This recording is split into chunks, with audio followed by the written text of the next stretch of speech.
Question में कह रहा है a generator has an open circuit EMF of 18 volt इस terminal voltage drops to 15 volt with a load resistance of 30 ohm calculate its internal resistance.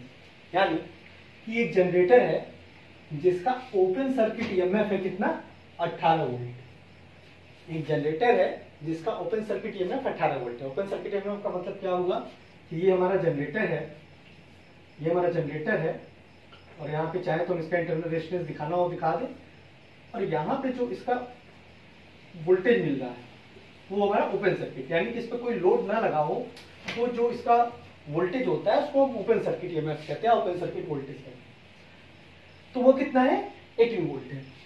इस terminal voltage drops to 15 volt, यानी कि इसका जो टर्मिनल वोल्टेज है वो drop होके 15 volt हो जाता है।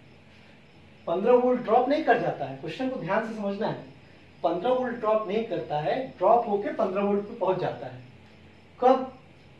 विथ लोड रेजिस्टेंस ऑफ 30 ओम, यानी कि जब हम उस जनरेटर में 30 ओम का एक लोड लगाते हैं। ये हमारा जनरेटर है, इसमें हमने 30 ओम का एक लोड लगाया, तो उसके कारण में इसका जो वोल्टेज यहाँ 18 वोल्ट मिल रहा था वो ड्रॉप होके 15 वोल्ट मिलने लगा। क्वेश्चन को फिर से समझिए। कह रहा है जनरेटर है जिसका ओपन सर्किट ईएमएफ 18 वोल्ट है। ये जनरेटर है, ओपन सर्किट ईएमएफ 18 वोल्ट है। इसका टर्मिनल वोल्टेज, एक रेजिस्टेंस हमने लगा दिया 30 ओम का, तो इसका टर्मिनल वोल्टेज जो है, यानी यहाँ पे जो वोल्टेज मिल रहा है अब वो 18 वोल्ट की जगह 15 वोल्ट मिलने लगा, ड्रॉप होकर 15 वोल्ट हो गया। तो कह रहा है कि इसका इंटरनल रेजिस्टेंस कैलकुलेट करिए, इंटरनल रेजिस्टेंस कैलकुलेट करिए। तो ये हमने दिखा दिया इंटरनल रेजिस्टेंस। तो अब इसको कैसे सॉल्व करेंगे?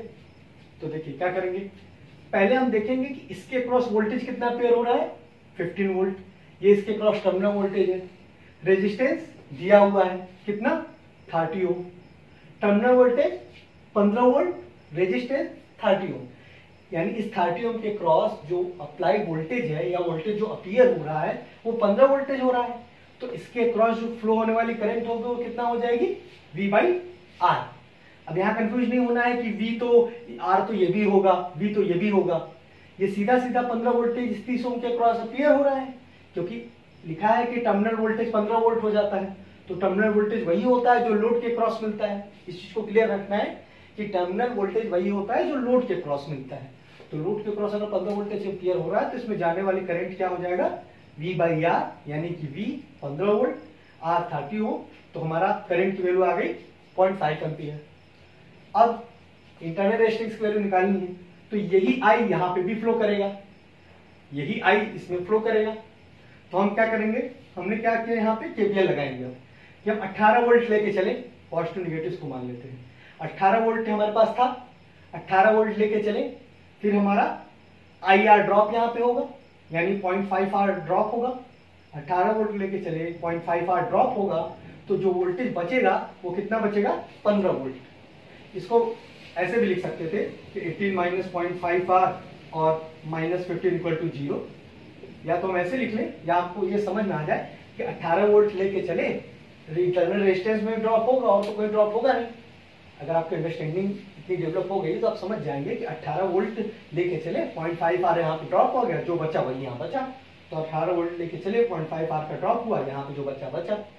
अब 15 को इधर लाए, 0.5R को इधर भेजे, ये 3 equal to 0.5R, R equal to 3/2, तो R इक्वल टू कितना आ गया हमारा 6 ओम। तो इसका इंटरनल रेजिस्टेंस हमारा कितना हो जाएगा 6 ओम। तो ऐसे ही है। ओके।